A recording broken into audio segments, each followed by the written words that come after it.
Hello everyone, welcome to my channel. તો previous લેક્ચરમાં આપણે એપ્લિકેશન ઓફ ઇન્ડક્ટિવ ઇફેક્ટ છે આમના વિશે ચર્ચા કરી અને કયા ફેક્ટર એટલે કે મોસ્ટલી તો ઇન્ડક્ટિવ ઇફેક્ટ છે એ કોના ઉપર ઇફેક્ટ કરશે તો કે ફર્સ્ટ આપણે જોયું હતું ઇફેક્ટ ટુ બોન્ડ લેન્થ તો કે ઇન્ડક્ટિવ ઇફેક્ટથી બોન્ડ લેન્થ ઉપર શું ઇફેક્ટ પડશે તો કે જેમ ઇન્ડક્ટિવ ઇફેક્ટ વધતી હતી એમ શું થાય તો કે બોન્ડ લેન્થ છે એ ડિક્રીઝ થાય. એવી જ રીતે ડાયપોલ મોમેન્ટ પણ ઇન્ડક્ટિવ ઇફેક્ટના વધવાથી વધશે. એવી જ રીતે આલ્કાઇલ હેલાઇડની રિએક્ટિવિટી તો જેમ પ્લસ આઈ એટલે કે ડોનેટિંગ ગ્રુપ હશે એમ આલ્કાઇલ હેલાઇડની રિએક્ટિવિટી છે ઇન્ક્રીઝ થશે.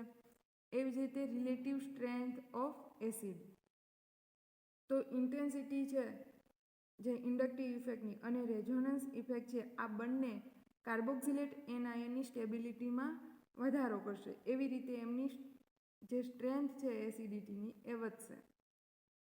તો એમાંનો જે એક પોઈન્ટ છે ફિફ્થ પોઈન્ટ આપણે 4 પોઈન્ટ ઉપર ચર્ચા કરી ગયા છીએ. ફિફ્થ છે basicity of amine. Basicity of amine. Okay, તો એમાઇન એટલે કે ત્યાં શું આવશે નાઇટ્રોજન હશે અને નાઇટ્રોજન ઉપર આપણે ખબર છે એક લોન પેર છે એ પ્રેઝન્ટ હશે. ઓકે, હવે આ એમાઇન છે એમની બેઝિસિટી આપણે ડિસ્કસ કરવાની છે કે એમના ઉપર ઇન્ડક્ટિવ ઇફેક્ટની શું ઇફેક્ટ થશે. તો બેઝિસિટી ઇટ મીન્સ કે પ્રોટોન છે H પ્લસ છે એ એસેપ્ટ જે વધારે કરશે એ પ્રબળ બેઝ હશે જે એસેપ્ટ ઇઝીલી નહીં કરી શકતા હોય કે જેમની પાસે એવી ટેન્ડન્સી નહીં હોય કે H પ્લસ છે એ એસેપ્ટ કરી શકે. આમને આપણે વીક બેઝમાં કન્સિડર કરશું. તો એ રીતે જો વાત કરીએ તો આપણે ખબર છે કે એમાઇનમાં નાઇટ્રોજન પાસે લોન પેર છે એ પ્રેઝન્ટ છે. એમના લીધે નાઇટ્રોજનને પ્રોટોન એસેપ્ટ કરવાની કેપેસિટી છે એટલે કે પ્રોટોનને એસેપ્ટ કરવાની ટેન્ડન્સી છે નાઇટ્રોજન પાસે. એમના લીધે આપણે એમને બેઝમાં કન્સિડર કરીએ છીએ અને એમનો નેચર કેવો કહેશું આપણે બેઝિક. ઓકે, તો જોઈએ presence of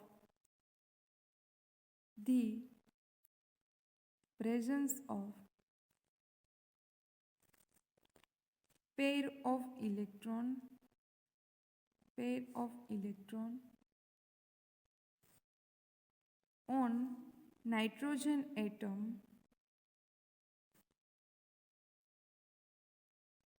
pair of nitrogen atom which accept a proton and make the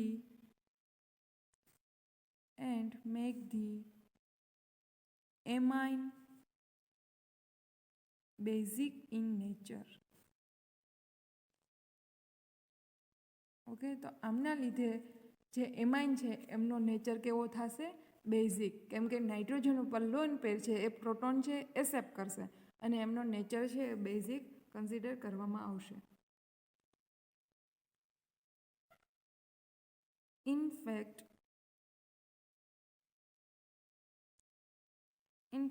a compound is believed to be basic in nature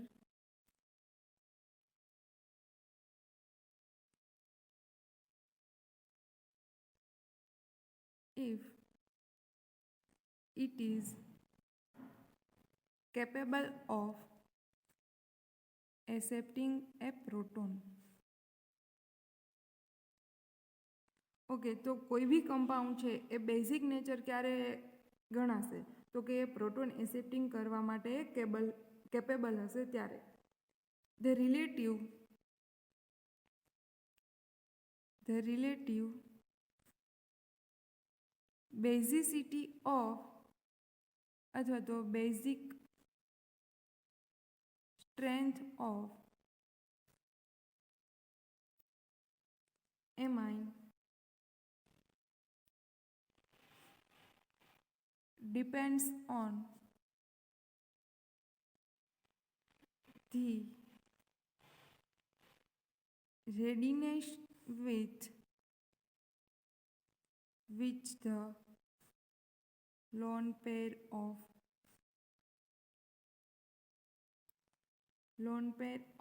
electron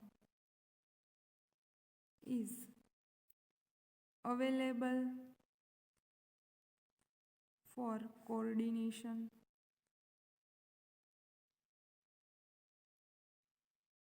with proton.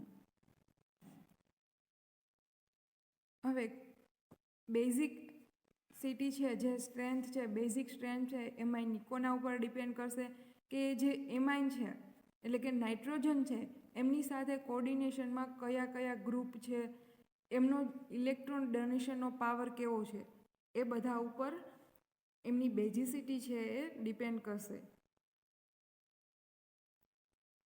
હવે નીચે અહીંયા તમને બેઝિસિટીનો ઓર્ડર છે કે ઇન્ડક્ટિવ ઇફેક્ટ છે એના ઉપર શું ઇફેક્ટ કરશે, બેઝિસિટી ઓફ એમાઇન ઉપર. તો એમનો જે ઇન્ડક્ટિવ ઇફેક્ટ કરશે એ કેરેક્ટર છે એમનો ઓર્ડર ઉપરથી આપણે સમજીએ.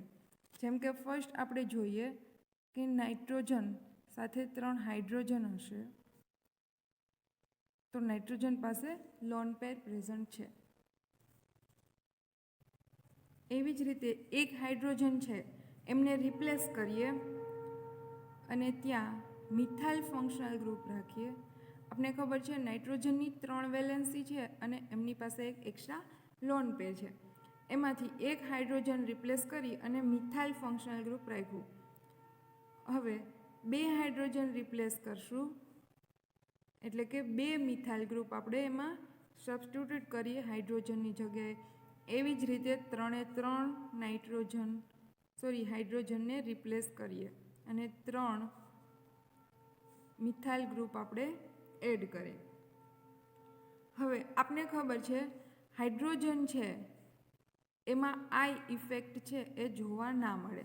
મેઇન આપણે એપ્લિકેશન શું જોવાનું છે તો કે નાઇટ્રોજન છે એ H+ને ઇઝીલી કોણ એસેપ્ટ કરશે, કયો નાઇટ્રોજન છે એ H+ને ઇઝીલી એટ્રેક્ટ કરશે એટલે કે એમને એસેપ્ટ કરી લેશે. ઓકે, તો આપને ખબર છે હાઇડ્રોજન પાસે ઇન્ડક્ટિવ ઇફેક્ટ ના હોય. હવે અહીંયા 4 તમને સ્ટ્રક્ચર આપેલા છે, 4માં તમે જુઓ તો કે હાઇડ્રોજન છે બધામાં 3માં, અલગ શું છે તો કે મિથાઇલ ગ્રુપ. હવે મિથાઇલ ગ્રુપની આપને ખબર છે +I ઇફેક્ટ જોવા મળે. ઓકે, મિથાઇલ ગ્રુપની +I ઇફેક્ટ હોય એટલે કે એ ઇન્ડક્ટિવ ઇફેક્ટ ધરાવે છે જ્યારે હાઇડ્રોજન છે એ નથી ધરાવતું. ઓકે, હવે +I ઇફેક્ટ ઇટ મીન્સ કે એ શું કરશે, નાઇટ્રોજનને ઇલેક્ટ્રોન આપશે જ્યારે હાઇડ્રોજન પાસે ઇલેક્ટ્રોન આપવાની કેપેસિટી જ નથી. તો હવે શું થશે તો કે પહેલાં જોઈએ કે નાઇટ્રોજનની સાથે અહીંયા 3 હાઇડ્રોજન છે, અહીંયા શું છે એક મિથાઇલ ગ્રુપ છે, એ શું કરશે તો કે કાર્બન અને નાઇટ્રોજન વચ્ચે જો આપણે જોઈએ તો ઇલેક્ટ્રોનેગેટિવિટી કોની વધારે તો કે નાઇટ્રોજનની. તો આ શું કરશે, કાર્બન પાસેથી બોન્ડના ઇલેક્ટ્રોન ખેંચશે પોતાની તરફ. ઓલરેડી એમની પાસે છે જ, બટ CH3ને +I ઇફેક્ટ ધરાવે છે એટલે કે CH3 છે એ નાઇટ્રોજનને ઇલેક્ટ્રોન આપશે. ઇટ મીન્સ કે અહીંયા શું થશે તો મિથાઇલ ગ્રુપનો +I ઇફેક્ટ હોવાને લીધે એ નાઇટ્રોજનને ઇલેક્ટ્રોન આપશે. હવે થર્ડ સ્ટ્રક્ચરમાં જોઈએ તો અહીંયા એક દેવાવાળું હતું, અહીંયા 2 ફંક્શનલ ગ્રુપ એટલે કે 2 મિથાઇલ ગ્રુપ છે જે બંને નાઇટ્રોજનને ઇલેક્ટ્રોન આપશે. અહીંયા 3 એવા ગ્રુપ છે કે જે નાઇટ્રોજનને ઇલેક્ટ્રોન આપે. ઓકે, અહીંયા કોઈ દેવાવાળું નથી, અહીંયા 1 છે, 2 છે અને આ 3 છે. તો જેમ એમની પાસે ઇલેક્ટ્રોન છે એ વધી જશે, અહીંયા એનાથી વધી જશે અને અહીંયા મેક્સિમમ છે એ વધી જશે. તો નાઇટ્રોજન છે એ ઇલેક્ટ્રોન રીચ બનતો જશે, અહીંયા મેક્સિમમ અને એના કરતાં ઓછો અને અહીંયા સાવ ઓછો. હવે આપણે એની ઇન્ડક્ટિવ ઇફેક્ટ વિચારીએ તો સૌથી વધારે ઇન્ડક્ટિવ ઇફેક્ટ આ ગ્રુપ ઉપર આ સ્ટ્રક્ચરમાં લાગશે. હવે જેમ ઇલેક્ટ્રોન રીચ સિસ્ટમ થશે એમ આ એની લોન પેર છે મોર H પ્લસને એસેપ્ટ કરવાની ટેન્ડન્સી ધરાવશે. તો બેઝિસિટી વિચારીએ તો એમનો ઓર્ડર આ રીતે આવશે કે મિથાઇલ એમાઇન કરતાં અમોનિયા છે એ લોઅર બેઝિક થશે, એટલે કે એમની બેઝિસિટી છે એ આમના કરતાં ઓછી થશે. એમ આના કરતાં ઓછી. અહીંયા એક બીજું એક રીઝન આવશે જે આપણે આગળના પોઈન્ટ ઉપરથી સમજશું. બટ આ રીતે જોઈએ તો કે મિથાઇલ એમાઇનની અમોનિયા કરતાં બેઝિસિટી વધારે. અહીંયા તમને બેઝિસિટીનો ઓર્ડર આપ્યો છે. મેઇન શું ઇફેક્ટ કરશે તો કે ઇન્ડક્ટિવ ઇફેક્ટ. ઇન્ડક્ટિવ ઇફેક્ટ વધતી જશે એમ લોન પેર છે જે નાઇટ્રોજનની એ શું થઈ જશે, ઇલેક્ટ્રોન રીચ સિસ્ટમ થઈ જશે, એટલે કે નાઇટ્રોજન, અને એની પ્રોટોન એસેપ્ટ કરવાની એવેબિલિટી છે એ વધી જશે. અહીંયા તમને ઇથાઇલ એમાઇન અને અમોનિયા છે. ઇથાઇલ એમાઇન એટલે કે CH3 CH2 અને NH2 અહીંયા શું કરશે તો કે પ્લસ આઈ વાળું ગ્રુપ છે જે શું કરશે, નાઇટ્રોજનને ઇલેક્ટ્રોન આપશે. તો એ શું થશે, બેઝિક થશે. તો અહીંયા તમને એની pKa વેલ્યુ આપેલી છે જે છે 10.67, અને અહીંયા તમને અમોનિયા આપેલો છે એટલે કે NH3, જ્યાં હાઇડ્રોજન પાસે ઇફેક્ટ ના હોય. ઓકે, તો એમની pKa વેલ્યુ આપેલી છે 9.25. તો બંનેની pKa વેલ્યુ પરથી પણ આપણે ડિસાઇડ કરી શકીએ કે જેમની pKa વેલ્યુ વધારે એ કેવો થશે, બેઝિક. આપણે કાલ સમજ્યા હતા કે એસિડિટી, સ્ટ્રેન્થ ઓફ એસિડ, તો એમાં શું હતું, જેમની pKa વેલ્યુ વધારે એ કેવો હતો, લેસ એસિડ હતું. ઓકે, અહીંયા શું થશે, pKa વેલ્યુ વધારે એ મોર બેઝિક. તો અહીંયા ઇથાઇલ એમાઇન છે અમોનિયા કરતાં મોર બેઝિક થશે. હવે એક બીજી વસ્તુ છે કે 3 એમાઇન હોય, primary, secondary and tertiary amine. Okay, એક primary, secondary and tertiary amine. હવે આમનો જો બેઝિસિટીનો આપણે ઓર્ડર ભણવો હોય તો એમાં કઈ રીતે આવશે તો કે ફર્સ્ટ આવશે secondary amine, then primary amine, and લાસ્ટમાં આવશે ટર્સરી એમાઇન. હવે આમાં આવવું શું જોઈએ તો કે અહીંયા tertiary amine, secondary and primary આમ જોઈએ તો આવું આ રીતે જોઈએ, બટ અહીંયા ઓર્ડર છે એ ઉલટાઈ જાય છે. પહેલાં કોણ આવશે તો કે સેકન્ડરી એમાઇન, પછી પ્રાઇમરી એમાઇન ને ધેન ટર્સરી એમાઇન. ઓકે, એક સિક્વન્સ છે આખો ઉલટાઈ જાય કે ટર્સરી એમાઇન આગળ આવવું જોઈએ. બટ અહીંયા તમે જોઈ શકો છો કે અહીંયા બહુ જ ઇલેક્ટ્રોન રીચ સિસ્ટમ, પ્લસ આઈ વાળા 3 ગ્રુપ હશે. તો એમની સ્ટેરિક હિન્ડ્રન્સને લીધે એમનો આ ઓર્ડર છે એ ઉલટાઈ જશે, એટલે કે સેકન્ડરીની મેક્સિમમ, પછી primary and then tertiary amine. Okay, કેમ તો કે એના સ્ટેરિક હિન્ડ્રન્સને લીધે કે પ્લસ આઈ વાળા ગ્રુપ છે એકાબીજાની નજીક આવી જાય તો ઇલેક્ટ્રોન વચ્ચે રિપલ્ઝન થાય. આમના લીધે એમની જે ઇલેક્ટ્રોન ડોનેટ કરવાનો જે પાવર છે એ ઘટી જાય. સ્ટેરિક હિન્ડ્રન્સના લીધે એમનો બેઝિસિટીનો ઓર્ડર છે એ રેન્ડમ થઈ જશે. ઓકે, હવે સબસ્ટિટ્યુટેડ એનિલિન. ઓકે, એટલે કે એનિલિન છે તો બેન્ઝીન રિંગ ઉપર શું છે, NH2 ગ્રુપ. હવે આમની આપણે બેઝિસિટી જો વિચારીએ તો સબસ્ટિટ્યુટેડ એનિલિનની બેઝિસિટી આપણે વિચારીએ તો એમના 2 ફેક્ટર ઇફેક્ટ કરશે. એક તો રેઝોનન્સ અને બીજું છે ઇન્ડક્ટિવ ઇફેક્ટ. ઓકે, તો રેઝોનન્સ છે, ફર્સ્ટ વિચારીએ કે રેઝોનન્સ આમાં કઈ રીતે ઇફેક્ટ કરશે. હવે નાઇટ્રોજન ઉપર લોન પેર છે તો શું થશે તો કે નાઇટ્રોજન છે એ ઇલેક્ટ્રોન, એની જે લોન પેર છે એ ડોનેટ કરે બેન્ઝીન રિંગને, અને એ લોન પેર છે એ આખી ડીલોકેલાઇઝ થઈ જાય. આ લોન પેર શું કરશે તો કે રિંગને ઇલેક્ટ્રોન આપશે, તો આખી જે એમની જે લોન પેર છે એ ડીલોકેલાઇઝ થઈ જાય. એ નાઇટ્રોજન ઉપર ટૂંકમાં ના રહે. એટલે કે નાઇટ્રોજન પાસે નેચર કેવો હોવો જોઈએ તો કે સામે એ પ્રોટોન એસેપ્ટ કરે એવો નેચર હોવો જોઈએ. બટ અહીંયા બેન્ઝીન રિંગ છે તો ત્યાં શું થશે, રેઝોનન્સ થશે. એના લીધે એની જે લોન પેર છે એ ફ્રી નહીં રહે. ઓકે, એમના લીધે એમની બેઝિસિટી છે એ ડિક્રીઝ થઈ જશે. બીજી વસ્તુ જોઈએ તો કે ઇન્ડક્ટિવ ઇફેક્ટ. હવે ઇન્ડક્ટિવ ઇફેક્ટમાં શું તો કે માની લો કે કોઈ અહીંયા બીજું ગ્રુપ આવેલું છે, જેમ કે પ્લસ આઈ ઇફેક્ટવાળું ગ્રુપ એટલે કે OCH3, જેનું નામ હું કહું છું પેરામિથોક્સી એનિલિન અથવા તો પેરા એનિસાઇડ.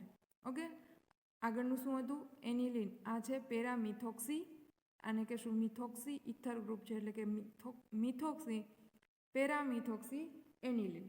હવે આ શું કરશે તો કે પેરામિથોક્સી છે એનું પ્લસ આઈ નેચર હોય તો એ શું કરશે? બોન્ડના ઇલેક્ટ્રોન સિસ્ટમને આપશે, સિસ્ટમ અમને આપશે અને એ નાઇટ્રોજનને આપશે.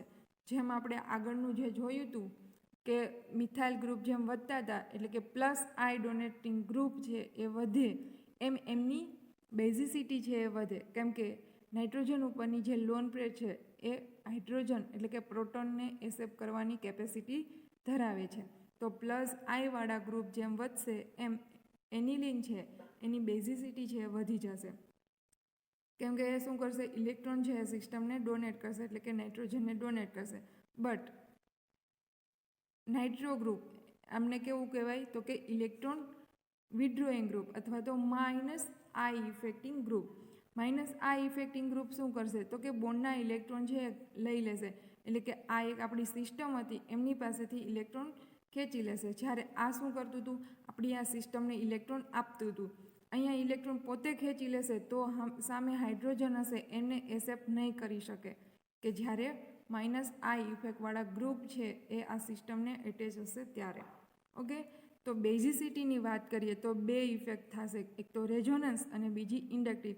રેઝોનન્સ ઇટ મીન્સ કે આપણે એનિલિનમાં જોયું તો કે નાઇટ્રોજન છે એમની જે લોન પેર છે એ સિસ્ટમમાં રેઝોનન્સ થશે, એમના લીધે એમની H+ એક્સેપ્ટ કરવાની કેપેસિટી છે એ ઘટતી જશે. ઓકે, આમને લીધે એમની એસિડિટી છે એ ઘટી જશે, બેઝિસિટી છે એ ઘટી જશે. હવે આપણી પાસે એનિલિન છે,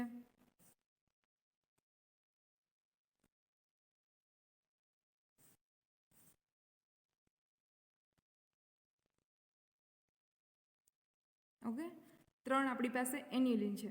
હવે જો પ્લસ આઈવાળા ગ્રુપ અને બીજું છે માઇનસ આઈવાળા ગ્રુપ, અહીંયા ખાલી આપણે એનિલિન રાખીએ. જો પ્લસ આઈવાળા ગ્રુપ આ સિસ્ટમમાં આવે ઇટ મીન્સ કે આપણી સિસ્ટમને એ શું કરશે? ઇલેક્ટ્રોન આપશે. તો અહીંયા જે નાઇટ્રોજન છે એ ઇલેક્ટ્રોન રીચ થઈ જશે તો સામે H+ છે એમને ઇઝીલી એ એટ્રેક્ટ કરી શકે. તો અહીંયા શું થાય? ઇઝીલી એને એક્સેપ્ટ કરી શકે. જ્યારે અહીંયા શું છે તો કે કોઈ દેવાવાળું નથી. પહેલાં એને અહીંયા સમજી લઈએ. અહીંયા શું હતું તો કે અહીંયા પ્લસ આઈવાળા ગ્રુપ છે પેરા પોઝિશન ઉપર જો એટેચ થયેલા હોય તો શું કરશે? એ ઇલેક્ટ્રોન સિસ્ટમને આપશે, સિસ્ટમ છે એ નાઇટ્રોજનને આપશે તો નાઇટ્રોજનની કેપેસિટી છે એ H+ને એક્સેપ્ટ કરવાની વધી જશે. જ્યારે માઇનસ આઈવાળા ગ્રુપ હશે તો શું કરશે તો કે આ સિસ્ટમ પાસેથી પોતે ઇલેક્ટ્રોન ખેંચી લેશે. તો અહીંયા નાઇટ્રોજન છે એ એની ઇલેક્ટ્રોન ડેન્સિટી છે એ ડાઉન થઈ જશે. તો બે છે કે એકની પાસે ઇલેક્ટ્રોન આપવાવાળા ગ્રુપ છે, એકની પાસે ઇલેક્ટ્રોન લઈ લેવાવાળા ગ્રુપ છે અને અહીંયા શું છે તો કે ન્યુટ્રલ છે. હવે દેવાવાળા છે તો અહીંયા એનો પાવર છે એ વધી જશે તો આમની બેઝિસિટી છે મેક્સિમમ થઈ જશે. ઓકે, અહીંયા શું હતું તો કે અહીંયા તો દેવાવાળું કોઈ નથી બટ ખેંચવાવાળું કોઈ નથી. તો આ શું રહેશે? આની કમ્પેરમાં છે એ વધારે થશે, આની કમ્પેરમાં ઓછું થશે, કેમ કે આની પાસે નાઇટ્રોજનના જે છે એ તો રહેવાના જ છે. અહીંયા શું થશે? જે છે એ બી ખેંચી લેશે. તો આમની બેઝિસિટીનો ઓર્ડર છે આ રીતે થશે. અહીંયા કોણ તો કે પ્લસ આઈ ડોનેટિંગ ગ્રુપ અને અહીંયા માઇનસ આઈ ડોનેટિંગ ગ્રુપ. કોઈ બી તમે લઈ લો તો આ ઓર્ડરમાં ગોઠવવાના રહેશે. તમને એક્ઝામમાં કદાચ બેઝિસિટીનો ઓર્ડર પૂછે તો પહેલાં તમારે ચેક કરી લેવાનું કે અહીંયા જે ગ્રુપ છે એ કયું છે, પ્લસ આઈ છે કે માઇનસ આઈ છે. એ રીતે તમારે એમનો ઓર્ડર છે એને સિક્વન્સમાં મૂકવાના રહેશે. માની લો કે અહીંયા પ્લસ આઈવાળું ગ્રુપ એટલે કે મિથોક્સી છે, મિથાઇલ છે, આવા ગ્રુપ છે તમે પ્લસ આઈમાં હોય, અહીંયા નાઇટ્રો હોય પેરા પોઝિશન ઉપર, સાયનાઇડ હોય, આ બધા ગ્રુપ છે આપણે ખબર છે કોણ કોણ પ્લસ આઈમાં આવે છે અને કોણ માઇનસ આઈમાં આવે છે. ઓકે, તો આટલા એપ્લિકેશન હતી ઇન્ડક્ટિવ ઇફેક્ટની, તો આપણે 5 એપ્લિકેશન છે એ સારી રીતે સમજી ગયા છે. ઓકે, તો સેકન્ડ ટોપિક જોઈએ, હોમોલાઇટિક એન્ડ હિટ્રોલાઇટિક ફ્યુઝન. હવે કોઈ બી કમ્પાઉન્ડ છે એ ફોર્મ થશે કે બોન્ડ હશે એમની વચ્ચે, કોઈ બી બે એટમ વચ્ચે બોન્ડ હશે. આ બોન્ડ છે એ બે એટમ અલગ થાય એટલે કે બ્રેક થશે, તો અલગ અલગ રીતે એમનું બ્રેકિંગ થશે, એટલે કે ફ્યુઝન છે એનું અલગ અલગ રીતે થશે. તો જોઈએ હોમોલાઇટિક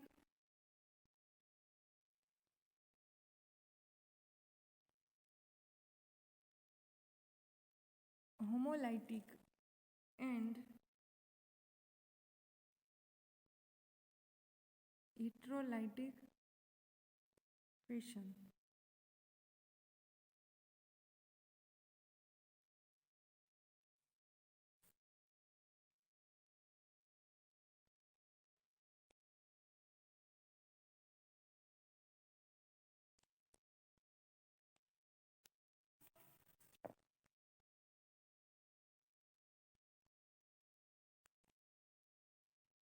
ઓકે, તો કોવેલેન્ટ બોન્ડ હશે એ બ્રેક થશે, એમાંથી થશે homolytic and heterolytic fusion. A covalent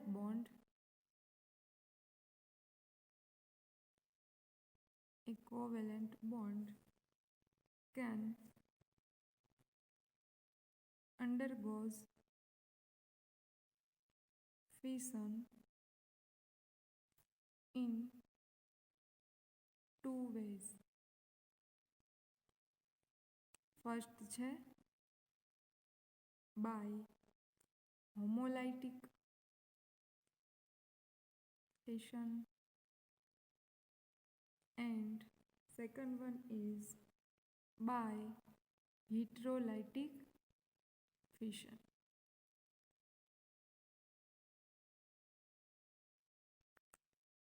હવે એમાંથી ફર્સ્ટ જોઈએ બાય હોમોલાઇટિક ફિશન. તો જોઈએ હોમોલાઇટિક ફિશન છે કોને કહેશું?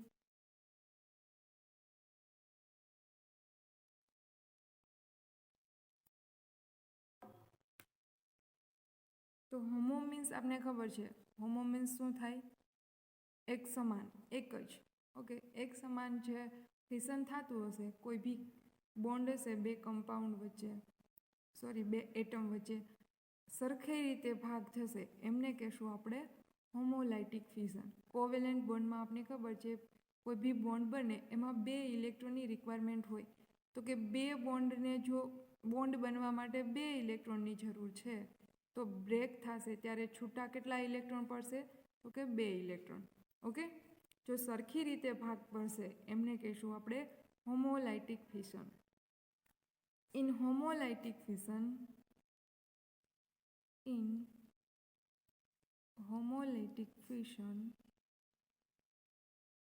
each atom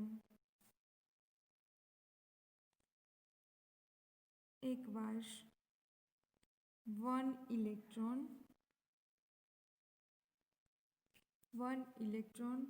of the bonding electron.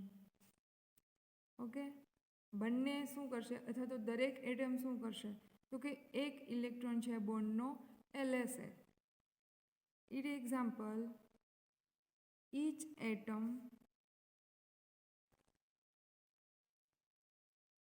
atom retains its electron,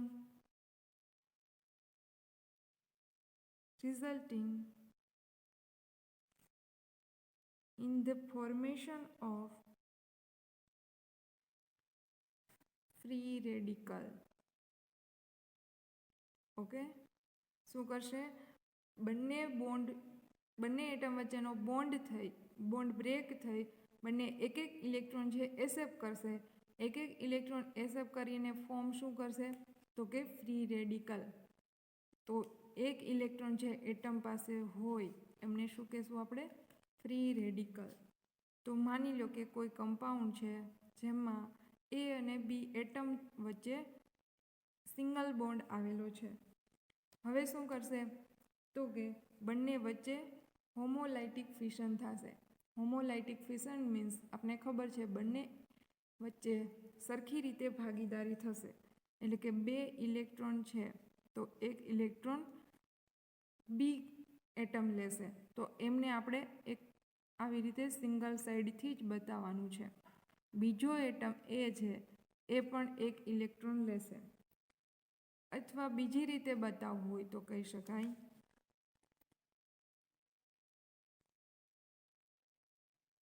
તો આમાં બી સેમ કે બોન્ડ તો 2 ઇલેક્ટ્રોનથી જ બનેલો હશે.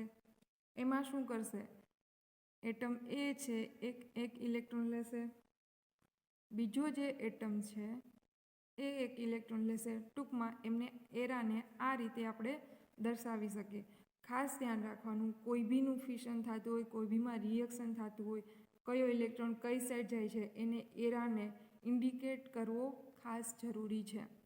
ઓકે, હવે આવું થશે તો આમાંથી બનશે શું, તો બનશે ફ્રી રેડિકલ પ્લસ બી રેડિકલ. ઓકે, તો આ બંનેને શું કહેશું આપણે, ફ્રી રેડિકલ, કે જેમની પાસે ઓડ સંખ્યામાં ઓડ નંબરમાં ઇલેક્ટ્રોન આવેલા છે. મીન્સ કે અહીંયા એક ઇલેક્ટ્રોન આવેલો છે જેમને કહેશું આપણે ફ્રી રેડિકલ. અને એમનું ફિશન બી આ રીતે થશે, એટલે કે હોમોલેટિક ફિશન. બંને પાસે એક ઇલેક્ટ્રોનની ભાગીદારીથી કોવેલેન્ટ બોન્ડ બન્યો, તો આ બોન્ડ બ્રેક થયો ત્યારે બંનેએ પાછા એક ઇલેક્ટ્રોન લઈ લીધા, જેમને કીધું આપણે હોમોલેટિક ફિશન. હવે મોસ્ટલી ફ્રી રેડિકલ બનવાની પ્રોસેસ છે એ કઈ રીતે થતી હોય, તો કે લાઇટની પ્રેઝન્સમાં. આવું બ્રેક તો કાંઈ હાથે તો ના થઈ જાય. ઓકે, તો એ આપણે જો આમના ઉપર લાઇટ છે એમિટ કરીએ, ફોટોન એમિટ કરીએ, અથવા તો યુવી લાઇટ છે, યુવી લાઇટ આપણે એમિટ કરીએ એમના ઉપર, તો શું થાય, તો કે એ કમ્પાઉન્ડ છે એ બ્રેક થાય. ટૂંકમાં આખી ફોટો કેમિસ્ટ્રી એક અલગ જ કેમિસ્ટ્રી છે જેમનો સ્ટડી અલગ રીતે કરવાનો હોય, બટ આપણે અહીંયા થોડું નોલેજ માટે ભણવાનું છે. તો અહીંયા માની લો કે આપણે Cl2 ગેસ, જે આપણે સાંભળ્યું હશે Cl2 ગેસ છે, એમનું ફિશન શેનાથી થશે, તો કે એમનું હોમોલેટિક ફિશન થશે. યુવી લાઇટ આપણે એમના ઉપર પાડીએ તો એમનું હોમોલેટિક ફિશન છે એ થઈ જાય. તો ક્લોરીન વચ્ચે જે બોન્ડ છે એ બ્રેક થઈ જશે જ્યારે એમના ઉપર લાઇટ અથવા તો હીટ છે એ એમિટ કરીએ. ઓકે, લાઇટ અથવા તો હીટ, તો શું થશે, બંને એક ઇલેક્ટ્રોન છે એ લઈ લેશે અને ફ્રી રેડિકલ બની જશે. ઓકે, હવે સેકન્ડ છે ફિશન બાય હિટ્રોલેટિક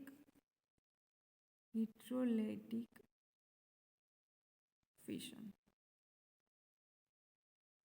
તો નામ ઉપરથી જ ખબર પડી જશે કે હિટ્રોવર્સ છે. ઓકે, તો બંને ઇલેક્ટ્રોન જે બનેલા હશે, બોન્ડ બનેલો હશે 2 ઇલેક્ટ્રોનથી, તો એક છે એ વધારે લઈ લેશે અને એકની પાસે ઓછા, એટલે કે જે વધારે હશે એના ઉપર નેગેટિવ આવશે, જેમની પાસે ઇલેક્ટ્રોન ખૂટે છે એ પોઝિટિવ ચાર્જ લઈ લેશે. તો જોઈએ, in heterolytic fission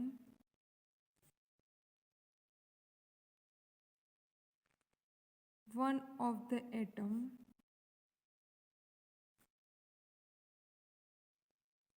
acquires both the bonding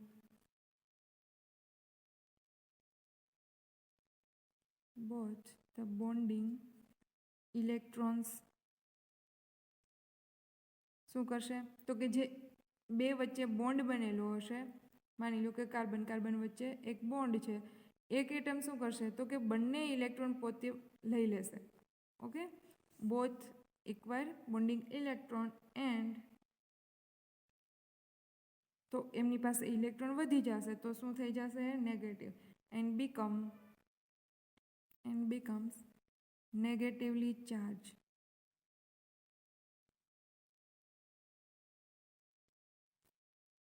And the other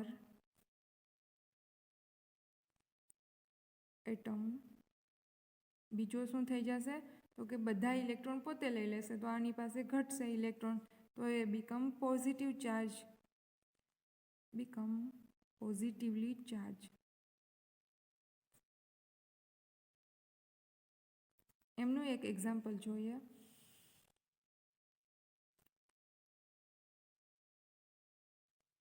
અહીંયા શું થશે તો કે બી એટમ છે આ બંને ઇલેક્ટ્રોન પોતે ખેંચી લેશે અથવા આપણે બીજી રીતે બતાવવું હોય તો એ અને બી વચ્ચે જે બોન્ડ છે આ બંને ઇલેક્ટ્રોન છે એ બી લઈ લેશે તો બી પાસે ઇલેક્ટ્રોન વધી જશે તો બનશે શું બી પાસે વધી જશે તો બી ઉપર નેગેટિવ ચાર્જ એમણે બે ઇલેક્ટ્રોન લઈ લીધા એ બતાવી દેવાના અને એ પાસે કાંઈ નથી ઘટે છે ઇલેક્ટ્રોન તો એ પોતે પોઝિટિવ ચાર્જ ઓકે અને હિડ્રોલાઇટિક ફ્યુઝન છે એ મોસ્ટલી પોલાર કમ્પાઉન્ડ છે એમાં થતું હોય છે ઓકે હિડ્રોલાઇટિક ફ્યુઝન